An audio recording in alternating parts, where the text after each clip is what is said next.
बिस्मिल्लाहिर्रहमानिर्रहीम। अस्सलाम वालेकुम क्लास। आज का हमारा टॉपिक है molecular orbital diagram for carbon monoxide. Previous lectures में हम लोगों ने मॉलिक्यूलर ऑर्बिटल थ्योरी डिस्कस की होमोन्यूक्लियर डायटोमिक मॉलिक्यूल्स के लिए और हेट्रोन्यूक्लियर डायटोमिक मॉलिक्यूल्स के लिए। आज हम हेट्रोन्यूक्लियर डायटोमिक मॉलिक्यूल की एक एग्जांपल डिस्कस करेंगे, that is carbon monoxide. So students, सबसे पहला स्टेप क्या होता है कि हम इलेक्ट्रॉनिक कॉन्फ़िगरेशन लिखते हैं। यहाँ पे देखें कार्बन एटॉमिक नंबर 6 के साथ है। इसकी कॉन्फ़िगरेशन क्या हो जाएगी? 1s2 2s2 2px0 2py1 and 2pz1। Oxygen is with atomic number 8, so 1s2 2s2 2px1 2py1 and 2pz2। अब यहाँ पे आप में से कुछ स्टूडेंट सोच रहे होंगे जी कि हमने 2px को ज़ीरो क्यों किया है। तो बेसिकली कार्बन मोनोऑक्साइड के केस में जो ऑर्बिटल सिमेट्रीज़ हैं जो कार्बन और ऑक्सीजन की, वो कुछ इस तरह से हैं कि हमने पी एक्स को ज़ीरो कर दिया यहाँ पे और पी वाई और जी को 1 1 इलेक्ट्रॉन दे दिया।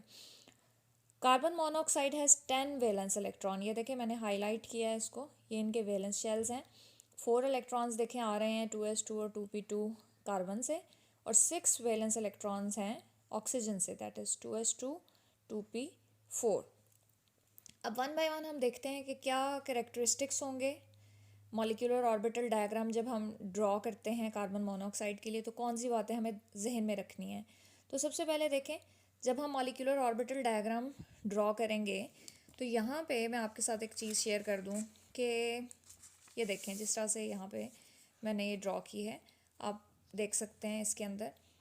तो एटॉमिक ऑर्बिटल हमने एक साइड पे ले लिया एक एलिमेंट का, जो कि हमारे इस केस में है कार्बन। दूसरी साइड पे आप देख सकते हैं कि हमने एटॉमिक ऑर्बिटल ऑक्सीजन का ले लिया।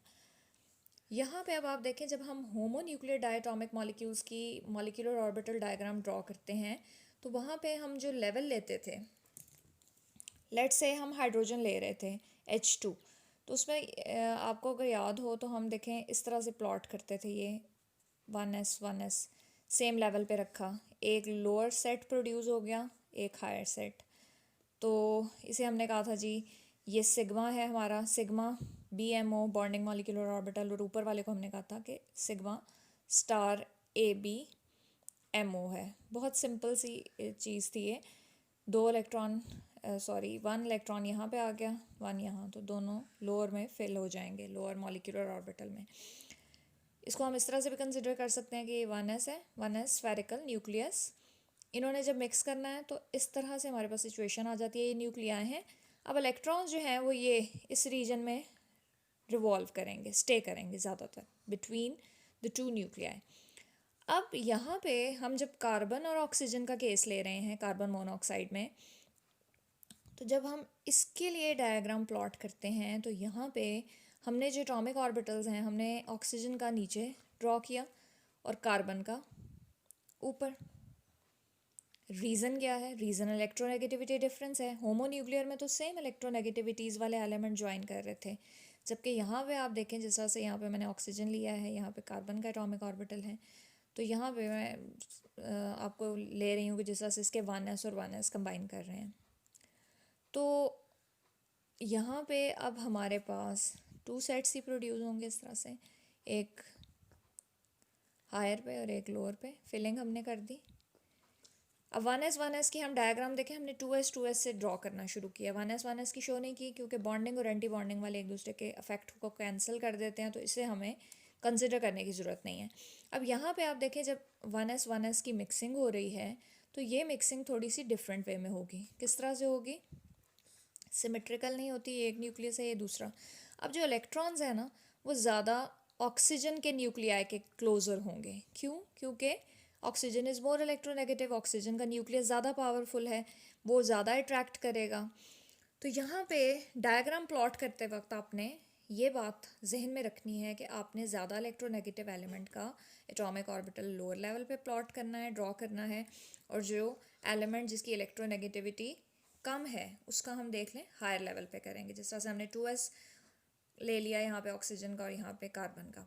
अब ये जो सिग्मा प्रोड्यूस हुआ, सिग्मा 2s और सिग्मा स्टार, यानी बॉन्डिंग और एंटी बॉन्डिंग, तो यहाँ पे जो बॉन्डिंग है वो क्लोज़र है ऑक्सीजन के एटॉमिक ऑर्बिटल के, और जो एंटी बॉन्डिंग है वो क्लोज़र है कार्बन के एटॉमिक ऑर्बिटल के। इस बात का क्या मतलब है कि इलेक्ट्रॉन्स जो हैं दे विल बॉन्डिंग इलेक्ट्रॉन हमारे पास they will stay closer to oxygen nucleus. Reason क्या है? इलेक्ट्रोनेगेटिविटी। अब यहाँ पे देखें 2p's के लिए जब हमने ड्रॉ किया है तो 2p's ऑक्सीजन के लोअर लेवल पे बनाए, कार्बन के हायर लेवल पे। अब जब 2p's की मिक्सिंग होगी तो हमें क्या मिल गया? पाई 2px पाई 2py। और ये जो है ये आप देख लें, करेक्ट कर लें यहाँ पे, ये दिस इज़ 2pz। तो इस तरह से pi star 2px, pi star 2py और सिग्मा स्टार 2pz भी हमें मिल गए। 3 और 3 6 एटॉमिक ऑर्बिटल मिक्स करेंगे तो 6 ही मॉलिक्यूलर ऑर्बिटल प्रोड्यूस होंगे, जिनमें से 3 का लोअर एनर्जी है और 3 की हायर एनर्जी है। 3 बॉन्डिंग है और 3 एंटी बॉन्डिंग है। इलेक्ट्रॉन्स की फिलिंग के लिए हम ऑफ्पा प्रिंसिपल, हुंड्स रूल फॉलो करते हैं। यहाँ पे आप देख लेंगे, पहले हमने फिलिंग के लिए एक एक इलेक्ट्रॉन डालेंगे, फिर वापस दूसरा दूसरा। अब हमारे पास लोअर फिल हो गए कम्प्लीटली, तो जो रिमेनिंग 2 इलेक्ट्रॉन्स हैं वो कहाँ पे चले जाएंगे? सिग्मा 2pz में। तो ये इस तरह से है कार्बन मोनोऑक्साइड की सिंपल डायग्राम। अब इसी के पॉइंट्स हम डिस्कस करते हैं कि हमने किस तरह से ये डायग्राम कंसिडर की है। Oxygen atomic orbitals have lower energy, as you can see from the diagram, than those of carbon. The element with low electronegativity have orbitals with higher energy. Reason अब यहाँ पे क्या है? Electrons जो होते हैं they are in orbitals. The energy of electron depends upon the distance between electron and the nucleus. Or in other words, we can say nuclear attraction magnitude for electron. More electronegative element means more is attraction for electron. That is, more powerful nucleus for attraction of electron in turn have less energy. Keep in mind कि वो atomic orbital जिनमें आपके पास electrons के लिए attraction nucleus की ज़्यादा है, उनकी energy less होगी, यानी वो ज़्यादा electronegative होंगे। नेक्स्ट पॉइंट देखें, there is asymmetry of orbital energies in CO। अब कार्बन मोनोऑक्साइड का केस इतना सिंपल नहीं है, यहाँ पे ऑर्बिटल एनर्जीज जो हैं उनकी एसिमेट्री आ रही है। Therefore bonding molecular orbitals are mostly derive from oxygen atomic orbital. यहाँ पे आप देख लें कि बॉन्डिंग मॉलिक्यूलर ऑर्बिटल का डिस्टेंस ऑक्सीजन के एटॉमिक ऑर्बिटल से कम है, but anti bonding molecular orbitals are derived mostly from carbon atomic orbitals. Bonding orbital is close to which atom will have more contribution from that atom. Very important point कि bonding orbital जिस atom के close होगा, जिस atom के atomic orbital के close होगा, उसके अंदर उतनी ही contribution ज़्यादा होगी उस atom की। CO is isoelectronic with nitrogen, that is both have 14 electrons. When diatomic molecules are isoelectronic, their bond order is same as CO and N2. जिस तरह से आप देखें कार्बन मोनोऑक्साइड, इसी तरह से नाइट्रोजन में भी ट्रिपल बॉन्ड है, आइसोइलेक्ट्रॉनिक है, दोनों में 14 इलेक्ट्रॉन्स हैं, सो इनका बॉन्ड ऑर्डर भी सेम होगा। The number of anti bonding pairs is subtracted from number of bonding pairs. 3 है number of bonding pair for determining bond order of carbon monoxide. This calculation predicts a triple bond for CO। अब CO की जो bond energy है, it is a very high bond energy of 1072 kilo joule पर मोल। It supports this prediction. यहाँ पे थोड़ा सा आप देख लें कि कार्बन मोनोऑक्साइड के केस में हम बॉन्ड ऑर्डर निकालते हैं। आप देख सकते हैं यहाँ पे, ये देखें इस वाले इलेक्ट्रॉन्स को हम कंसिडर नहीं करते, बॉन्डिंग और एंटी बॉन्डिंग का फैक्ट कैंसिल हो गया। सो बॉन्ड ऑर्डर हम चाहें तो आप इसको भी कंसिडर करके निकाल सकते हैं, लेकिन ज़्यादा ईजी ये रहेगा कि आप जो मेनली यहाँ पे आप देखें 2p's हैं, यहाँ से आप देखें कितने इलेक्ट्रॉन्स हैं बॉन्डिंग में, 1 2 3 4 5 6, तो 6 इलेक्ट्रॉन्स आ गए, माइनस कितने इलेक्ट्रॉन्स हैं एंटी बॉन्डिंग में, 0, सो हाफ हम लेते हैं, सो 3 आ गया। इसका मतलब है कि carbon carbon carbon oxygen triple bond है and this bond is strong bond. तो इस तरह से हमने बॉन्ड ऑर्डर जो है वो बता दिया कार्बन मोनोऑक्साइड के केस में। अब यहाँ पे नेक्स्ट अब हम देखते हैं कि बॉन्ड ऑर्डर देखें, यहाँ पे हम हाफ लेते हैं number of electron in bonding molecular orbital minus हम करते हैं एंटी बॉन्डिंग के, तो हाफ हमने लिया। अब हमारे पास बॉन्डिंग में इलेक्ट्रॉन्स जो हैं वो कितने आ रहे हैं, यहाँ पे देखें ये डायग्राम 2 4 6 8 इलेक्ट्रॉन आ रहे हैं बॉन्डिंग में। सो हमारे पास क्या हो जाएगा, 8 - 4 हाफ लेना है। 8 - 4 कितना होता है, 6/2 = 3। यानी कार्बन मोनोऑक्साइड में कोई भी अनपेयर्ड इलेक्ट्रॉन नहीं है और ये डायमैग्नेटिक है। अच्छा जी, कार्बन मोनोऑक्साइड की डायग्राम यहाँ तक तो क्लियर हो गई। अब कार्बन मोनोऑक्साइड के केस में इतना सिंपल केस नहीं है, बल्कि थोड़ा सा यहाँ पे एक टर्निंग पॉइंट आता है कि कार्बन मोनोऑक्साइड की डायग्राम जो है इट नीड्स अ मॉडिफिकेशन। ये क्लू हमें कहाँ से मिलता है, जब कार्बन मोनोऑक्साइड को आयोनाइज किया गया to give CO+ by removal of one electron from sigma 2p z orbital, then the bond order should be reduced to 2.5 and the bond length increased। अब ये चीज़ आप क्लियर कर लें कि अगर हम कह रहे हैं कि CO में से एक इलेक्ट्रॉन रिमूव किया और हमने बनाया CO+, तो बॉन्ड ऑर्डर फिर क्या हो जाएगा। देखें, अगर एक इलेक्ट्रॉन ये वाला हम रिमूव करते हैं, according to the rule higher जो ऑर्बिटल है ऑक्यूपाइड ऑर्बिटल, उसमें से एक इलेक्ट्रॉन जाएगा। तो अगर एक इलेक्ट्रॉन यहाँ पे रिमूव कर दें तो रिमेनिंग कितने रह गए, 1 2 3 4 एंड 5। तो बॉन्ड ऑर्डर कितना होना चाहिए फिर, 5 - 0 / 2, बॉन्ड ऑर्डर आ जाता है 2.5। इसका मतलब है कि 2 फुल फ्लैश बॉन्ड और 1 डॉटेड लाइन। डॉटेड लाइन हम क्यों कह रहे हैं, क्योंकि यहाँ पे 2.5 रह गया, बॉन्ड जो है वो बॉन्ड आपके पास बॉन्ड ऑर्डर कम हो गया, और bond according to the situation हम कहते हैं कि बॉन्ड जो है वो वीक हो गया। यहाँ पे 3 बॉन्ड थे जबकि यहाँ पे 2.5 बॉन्ड है। तो अब अगर यहाँ पे हम देखें एक्सपेरिमेंट्स को, तो एक्सपेरिमेंट्स शो करते हैं that by removing one electron bond length decreases and bond become strong. In fact the bond length of CO+ decreases and bond order increases. अब ये वाली जो बात है कि एक्सपेरिमेंट्स ये कह रहे हैं कि जी बॉन्ड लेंथ तो डिक्रीज़ कर रही है और बॉन्ड ऑर्डर इंक्रीज़ कर रहा है, तो ये चीज़ कैसे एक्सप्लेन होगी। This can not be explain by simple CO, क्योंकि हमने यहाँ पे बॉन्ड ऑर्डर कैलकुलेट करके देखा कि 2.5 हो रहा है बॉन्ड ऑर्डर, यानी रिड्यूस हो रहा है। This can not be explain by simple CO MO diagram and can be explain by modified MO diagram for CO। तो मॉडिफाइड डायग्राम जो है, अब देखें, याद रखें कि जब भी इलेक्ट्रॉन बॉन्डिंग से रिमूव होगा तो वो बॉन्ड को वीक करेगा। अगर इलेक्ट्रॉन एंटी बॉन्डिंग से जा रहा है तो उसका बॉन्ड स्ट्रेंथ पे उस तरह से इफेक्ट नहीं आएगा। तो मॉडिफाइड डायग्राम में आप देखें कि 2s की पोजीशन जो है ना वो रेज हो गई है। तो मॉडिफाइड डायग्राम में आप देख सकते हैं कि हमने ऑक्सीजन के ड्रॉ किए 2s 2p's, इसी तरह से कार्बन के 2s और 2p's। अब आप देख लें कि किस तरह से 2s और 2s की मिक्सिंग से हमें मिला sigma 2s bonding and sigma star 2s, ये एंटी बॉन्डिंग है। उसके बाद जी 2pz सिग्मा 2pz और sigma star 2pz bonding and anti bonding. उसके बाद आप देख सकते हैं कि पाई 2px bonding, pi 2py bonding and pi star 2px and 2py। ये आपने पोजीशंस जो हैं वो इसी तरह से रखनी है। अब यहाँ पे फिलिंग आती है इलेक्ट्रॉन्स की। फिलिंग में सबसे पहले हम लोअर वन को फिल करेंगे, फिर हम हायर को फिल करेंगे, उसके बाद हम 1 इलेक्ट्रॉन डालेंगे और वापस पेयरिंग करेंगे। तो हमारे पास आप देख लें कि टोटल इलेक्ट्रॉन हैं 2 4 5 6 7 8 9 10 इलेक्ट्रॉन्स हैं। 2 4 6 8, 2 स्टिल रिमेनिंग है तो वो चले जाएंगे सिग्मा स्टार 2s में। अब यहाँ पे हम देखें कि अगर हम एक इलेक्ट्रॉन रिमूव करना है, वही हम CO+ का केस लेते हैं, तो यहाँ पे आप देख सकते हो कि अब एक इलेक्ट्रॉन जाएगा एंटी बॉन्डिंग से, जो कि एक्सपेरिमेंटल ऑब्जर्वेशन को फेवर करेगा। अब कितने इलेक्ट्रॉन्स रह गए बॉन्डिंग में, अब आप चेक करें। बॉन्डिंग में है जी 1 2 3 4 5 6 7 8 8 -1 / 2 7/2, सो बॉन्ड ऑर्डर कितना आ गया 3.5।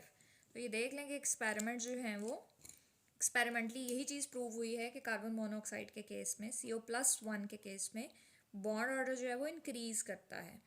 तो ये चीज़ जो है वो मॉडिफाइड डायग्राम जो है कार्बन मोनोऑक्साइड की उससे प्रूव होती है। सो स्टूडेंट्स, इस तरह से आप कार्बन मोनोऑक्साइड की मॉडिफाइड डायग्राम जो है वो प्लॉट कर सकते हैं।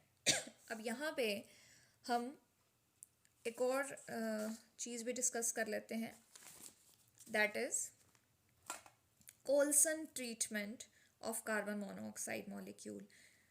अब अगर आपको कार्बन मोनोऑक्साइड की डायग्राम प्लॉट करनी आती है तो आप लोग जो है वो जो मॉडिफाइड डायग्राम है वो प्लॉट करेंगे और साथ में वो डिटेल देंगे। अब कोल्सन ट्रीटमेंट क्या है जी? कोल्सन ने मॉडिफाई की molecular orbital diagram of carbon monoxide by using concept of hybridization. और उसने क्या कहा जी कि एक्चुअली कार्बन और ऑक्सीजन के अंदर हाइब्रिडाइजेशन हो जाती है ऑर्बिटल्स की, जिस तरह से आप ये देखें 2s और 2p की, इसी तरह से ऑक्सीजन में भी 2s और 2p की, तो यहाँ पे दो दो sp प्रोड्यूस हो गए और 2pz ये देख लें कार्बन में 0 है, 2py 1 है, इसी तरह से ऑक्सीजन में 2pz 1 है एंड 2py 2 आ जाता है। तो उसी को बेस बना के उसने आगे से पूरी डिटेल दी कि यहाँ पे आप देख लें कि sp जो कार्बन का है पहले में पेयर आएगा, फिर 1 आ जाता है इलेक्ट्रॉन। इसी तरह से sp में पहले में ऑक्सीजन के पेयर आ गया, दूसरे में 1 electron. Electron pairs in sp-c and sp-o hybrid orbitals are not involved in bonding and hence are called sigma non-bonding electron pair, nb pairs non-bonding. sp carbon hybrid containing a lone pair of electron has higher energy and higher degree of p character and is very reactive and hence accounts for the properties of CO. अब जो sp carbon का है उसमें p character ज़्यादा है। sp oxygen hybrid orbital containing a lone pair of electron lower in energy than sp oxygen hybrid orbital containing a single electron has high degree of s orbital character and hence is very stable, that is unreactive hybrid orbital. Now we are left with two singly filled sp carbon and sp oxygen hybrid orbital and two p atomic orbitals, that is 2px 2py on both the atoms, which overlap together in pairs to give the following molecular orbital. sp carbon sp oxygen हमें क्या देंगे जी? Sigma sp and sigma star sp molecular orbital. इसी तरह से 2px atomic orbitals carbon atom पे और 2px atomic orbitals oxygen atom पे हमें पाई एक्स और पाई स्टार एक्स मॉलिक्यूलर ऑर्बिटल देंगे। 2py atomic orbital on carbon atom and 2py atomic orbital on oxygen atom gave pi 2py and pi star 2py molecular orbitals.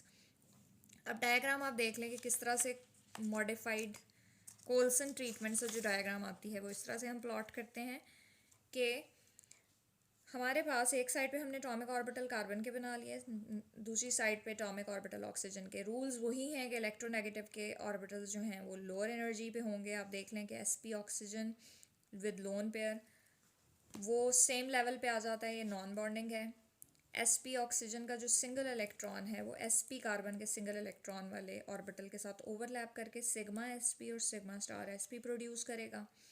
इसी तरह से 2px और 2py from oxygen and 2px and 2py from carbon overlap together to give pi x pi y and pi star x and pi star y, यानी 2 mix कर रहे हैं तो 2 bonding और 2 एंटी बॉन्डिंग प्रोड्यूस कर दिए। अब जो कार्बन से sp विद लोन पेयर आ रहा है उसका भी लेवल वही रहेगा और वो नॉन बॉन्डिंग देता है। तो यहाँ पे आप देख सकते हो कि हमारे पास 2 नॉन बॉन्डिंग आ जाते हैं इलेक्ट्रॉन पेयर। तो इस तरह से ये हमारे पास मॉलिक्यूलर ऑर्बिटल डायग्राम आ जाती है जो कि कोल्सन ने दी थी।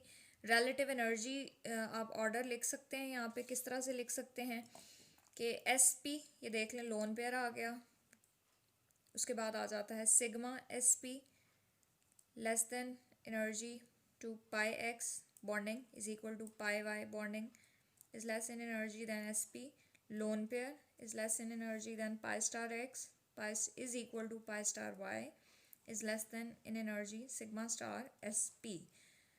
तो स्टूडेंट्स अगर अब कार्बन मोनोऑक्साइड का आपको क्वेश्चन आता है तो आपने इसको किस तरह से अटैम्प्ट करना है? आप देंगे डिटेल पॉइंट्स बताएंगे सारे कि कार्बन मोनोऑक्साइड के एटॉमिक ऑर्बिटल्स और किस तरह से ओवरलैप करते हैं कार्बन के और ऑक्सीजन के। उसके बाद आप थोड़ा सा डिस्कस करेंगे कि किस तरह से मॉडिफाइड डायग्राम जो है उसकी ज़रूरत है कार्बन मोनोऑक्साइड के लिए। कोल्सन ट्रीटमेंट आपको वैसे ही मैंने आपकी वो इन्फॉर्मेशन के लिए दिया है, अदरवाइज़ आपका जो बुक का टॉपिक है उसमें जो इससे कोल्सन से पहले वाले नॉलेज है that is sufficient. So that's all for today's topic.